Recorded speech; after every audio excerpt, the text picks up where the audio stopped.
selain angin Passat, kemudian Westerlies, Easterlies yang sifatnya global, ada juga angin-angin yang dia sifatnya lebih lokal, jadi pada skala yang lebih kecil. Nah, seperti contohnya di sini ada angin darat dan angin laut, kemudian angin gunung dan angin lembah. Nah, itu termasuk ke dalam angin yang lokal. Oke, nah contohnya di sini ada sea breeze ya, angin laut. Nah, sebenarnya kalau angin darat angin laut itu terjadi karena perbedaan kapasitas panas antara daratan dan lautan. Nah, jadi kapasitas panas itu kan besarnya energi ya, besarnya kalor yang dibutuhkan untuk meningkatkan suhu suatu objek sebesar 1 derajat. Nah, dengan semakin besarnya kapasitas panas, maka dibutuhkan lebih banyak energi untuk meningkatkan suhunya. Gitu. Nah, kapasitas panas daratan itu lebih kecil dibandingkan kapasitas panas lautan. Jadi ketika kita punya daratan dan lautan sama-sama dipanaskan, otomatis daratan akan lebih dulu panas dibandingkan lautannya, karena lautan butuh lebih banyak energi untuk menaikkan suhunya sampai dia sama dengan suhu daratan gitu. Jadi pada suhu yang sama, daratan dan lautan itu lebih banyak lautan dalam menyimpan energi. Nah, bisa juga diartikan seperti itu.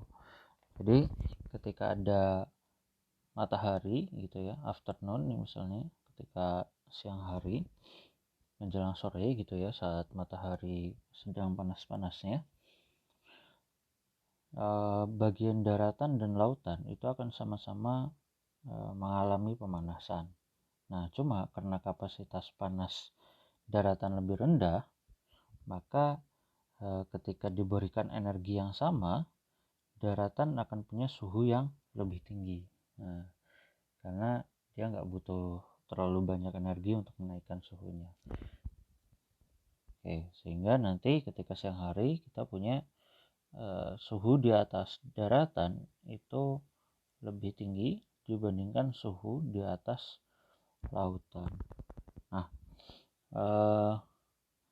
nanti daratannya ini akan konduksi ya sama udara di atasnya, sehingga udara di atasnya juga akan mengalami pemanasan, menjadi lebih panas dibandingkan udara yang ada di atas lautan. Nah, efeknya apa? Efeknya kepada tekanan. Nah, tekanannya kan berkebalikan ya dengan temperatur. Jadi kalau kita punya di atas daratan itu temperaturnya lebih tinggi daripada di atas lautan, berarti tekanannya lebih rendah dibandingkan tekanan udara yang ada di atas lautan gitu. Nah, akibatnya apa? Akibatnya angin akan bertiup dari tekanan tinggi ke tekanan rendah, yaitu dari lautan ke arah daratan. Nah, ini disebut sebagai angin laut gitu ya, karena dia datangnya dari arah laut.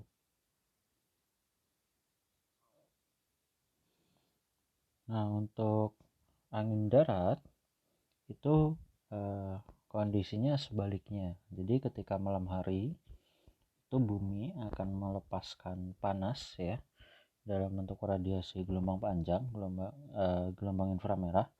Nah, baik daratan maupun lautan sama-sama melepaskan energi gitu ya, melepaskan panas. Tapi ketika energi yang dilepaskan oleh daratan itu udah habis, lautan masih punya sisa-sisa energi. Nah, karena tadi kapasitas panasnya lebih tinggi dibandingkan kapasitas panas daratan. Jadi dia punya lebih banyak energi, lebih banyak panas dibandingkan daratan. Sehingga yang terjadi ketika malam hari, temperatur di atas lautan itu lebih tinggi dibandingkan temperatur di atas daratan. Nah, efeknya tekanannya berarti lebih rendah di atas lautan dibandingkan di atas daratan. Di atas daratan tekanannya lebih tinggi. Nah, sehingga angin bertiup dari tekanan tinggi ke tekanan rendah, berarti bertiup dari daratan ke lautan. Nah, angin yang bertiup dari daratan namanya angin darat. gitu. Jadi mekanismenya seperti itu untuk angin laut dan angin darat. Oke. Lalu untuk angin gunung dan angin lembah seperti apa? Jadi kalau misalnya aku punya gunung, nah ini bagian lembahnya. Nah, ketika matahari terbit, maka bagian yang terlebih dahulu melihat matahari itu pasti bagian puncak, yaitu bagian gunung, gitu kan. Jadi bagian yang pertama kali mendapatkan cahaya itu bagian yang lebih tinggi dulu, yaitu bagian gunungnya yang pertama kali mendapat cahaya. Nah, makanya biasanya kalau kita naik ke puncak gunung, kita bisa melihat matahari terbit itu lebih dulu dibandingkan mereka yang ada di bagian lembah yang ada di bawah. Itu. Nah, artinya apa? Artinya ya bagian puncak gunung atau di bagian gunung ini itu akan lebih banyak menerima energi dibandingkan lembah pada saat itu. Nah, kemudian seiring dengan berjalannya waktu, mataharinya makin tinggi, baru bagian lembah juga menerima energi. Nah, bagian lembah juga menerima energi. Tapi bagian gunung karena dia sudah lebih dulu menerima lebih banyak energi, ya jadi temperaturnya lebih tinggi gitu ya. Nah, sehingga pada siang hari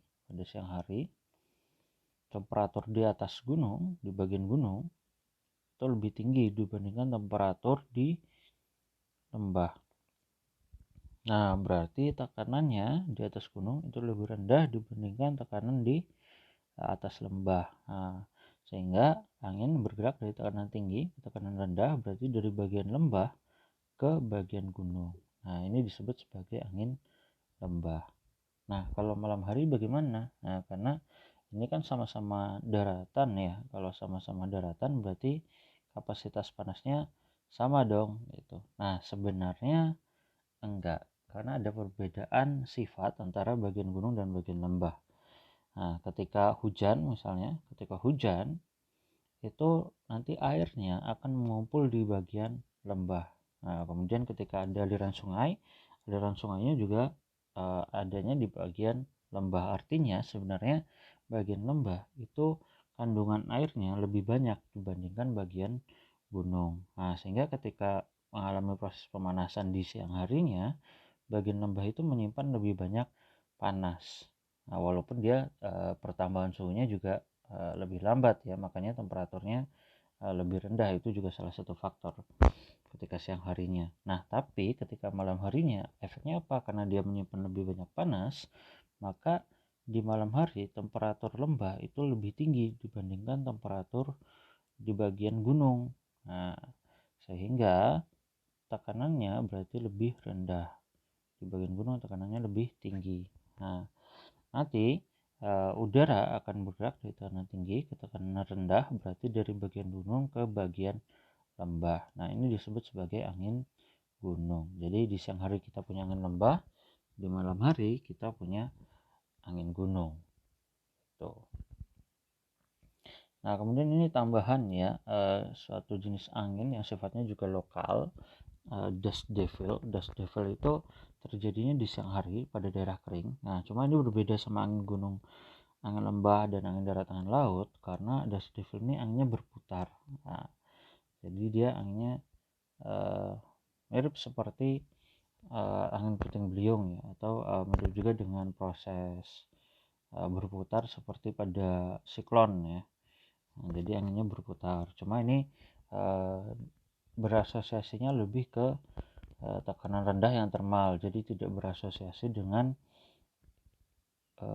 cuaca yang buruk gitu, tidak berasosiasi dengan cuaca yang buruk. Nah, makanya skalanya juga lebih kecil.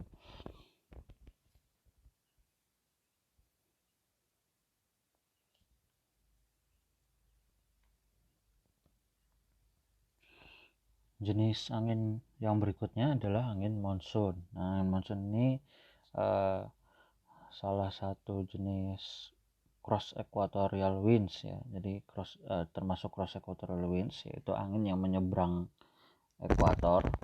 Karena kalau kita lihat sabuk angin global itu kan anginnya tidak ada yang menyeberang ekuator ya. Angin Passat pun tidak menyeberang ekuator gitu kan. Dia ada di belahan bumi utara, sendiri, di belahan bumi selatan juga ada sendiri gitu. Tapi sebenarnya di skala yang lebih kecil kita punya monsoon, di mana monsoon ini dia menyeberang ekuator, cross equatorial monsoon. Nah, monsoon sebenarnya tidak cuma terjadi di Indonesia ya, tapi juga ada jenis monsoon lainnya seperti monsoon Afrika. Monsoon Afrika pun ada monsoon Afrika Barat, kemudian ada monsoon Afrika Tenggara, kemudian ada monsoon Amerika Utara, ada monsoon Asia ya, Southwest Asia dan East Asia ya. Kemudian kita punya monsoon Australia Utara atau Indo-Australian monsoon. Kemudian ada monsoon Eropa. Nah, tapi terutama yang perlu kita ketahui tentu saja monsoon yang terjadi di Indonesia. Gitu. Nah, di sini aku punya dua gambar monsoon ya.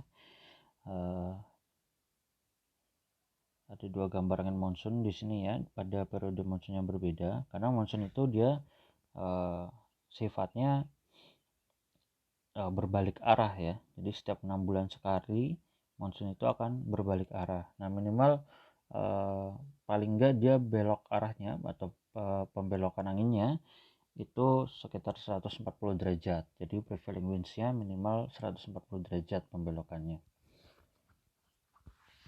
Oke, nah di sini ada dua jenis monsoon ya yang terjadi di Indonesia, di mana arah anginnya itu berbalik setiap 6 bulan sekali. Nah, yang sebelah kiri itu adalah angin monsoon barat, sedangkan yang kanan itu angin monsoon timur. Nah, ini bisa dilihat dari arah anginnya ya.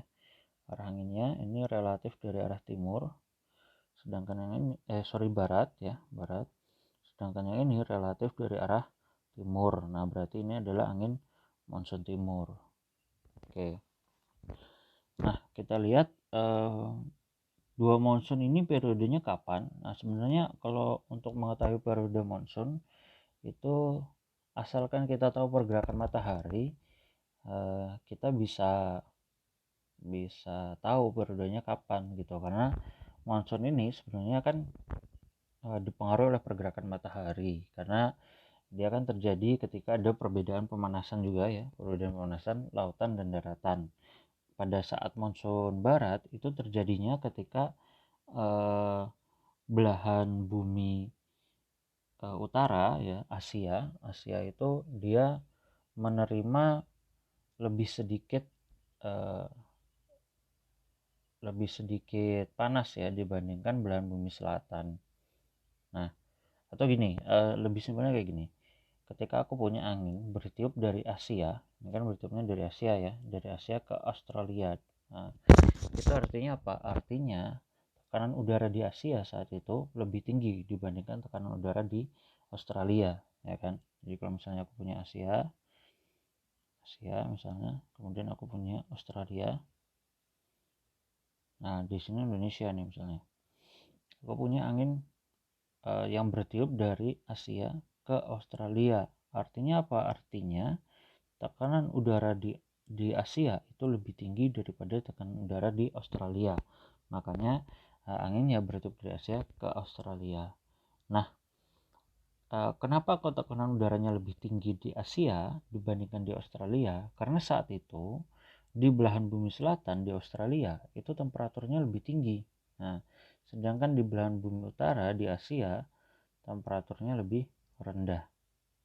Nah, kenapa kok di Australia temperaturnya lebih tinggi? Karena saat itu matahari ada di selatan. Nah, ketika matahari ada di selatan, maka di Australia temperaturnya akan lebih tinggi, sedangkan di Asia temperaturnya akan lebih rendah. Nah, tekanannya kebalikannya, sehingga angin bertiup dari tekanan tinggi di Asia ke tekanan rendah di Australia, sehingga kita punya monsoon barat.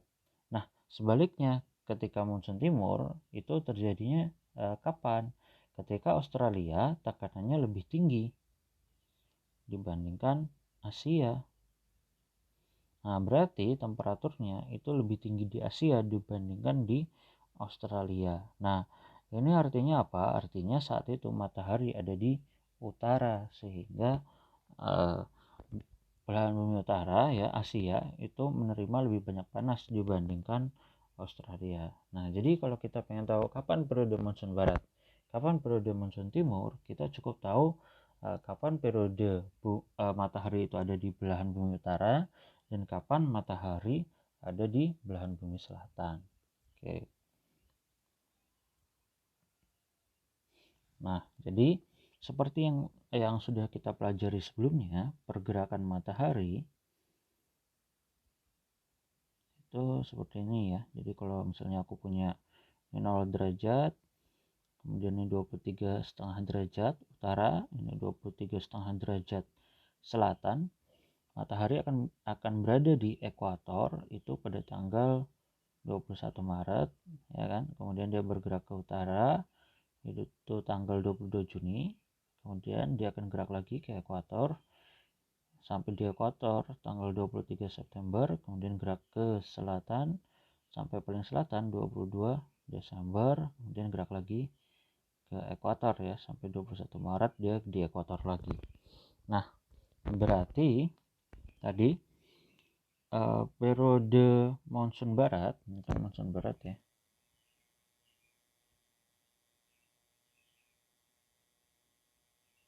Ya, ini monsun timur.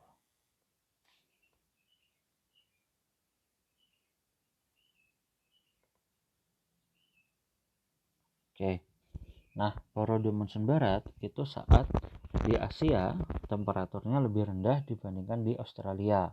Berarti saat mataharinya ada di selatan. Kapan matahari di selatan? Pas periode ini nih.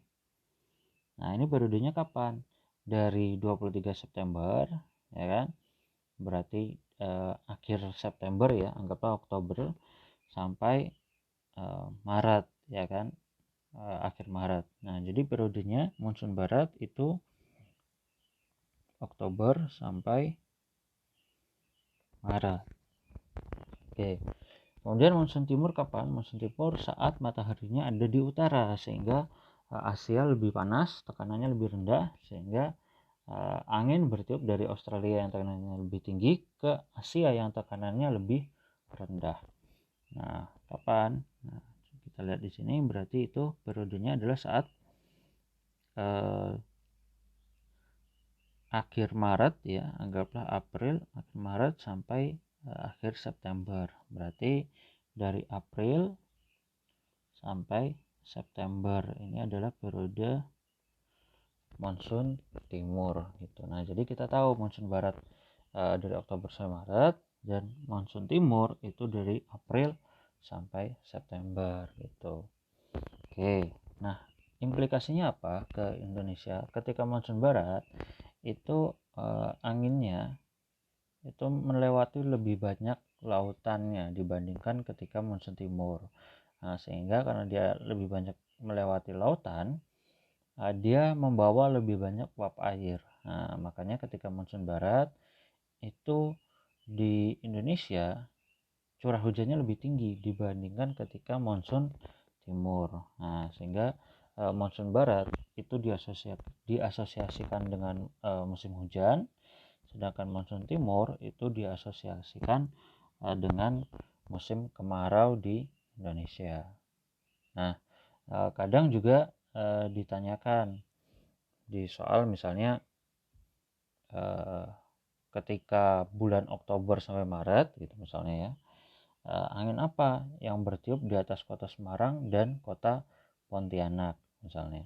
Nah, kalau misalnya muncul soal seperti ini, berarti kamu harus tahu dulu pada saat Oktober sampai Maret itu periode monsun apa. Nah, makanya penting untuk tahu periode monsun itu kapan. Nah, asalkan tahu ini, maka periode monsun pasti tahu kapan gitu ya.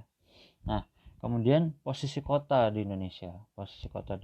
Jadi harus tahu Pontianak di sebelah mana, kemudian Semarang di sebelah mana gitu. Anggaplah misalnya Pontianak ada di sekitar sini ya, kemudian Semarang ada di sekitar sini. Nah, terus kita juga harus tahu pergerakan monsunnya, angin monsunnya seperti apa.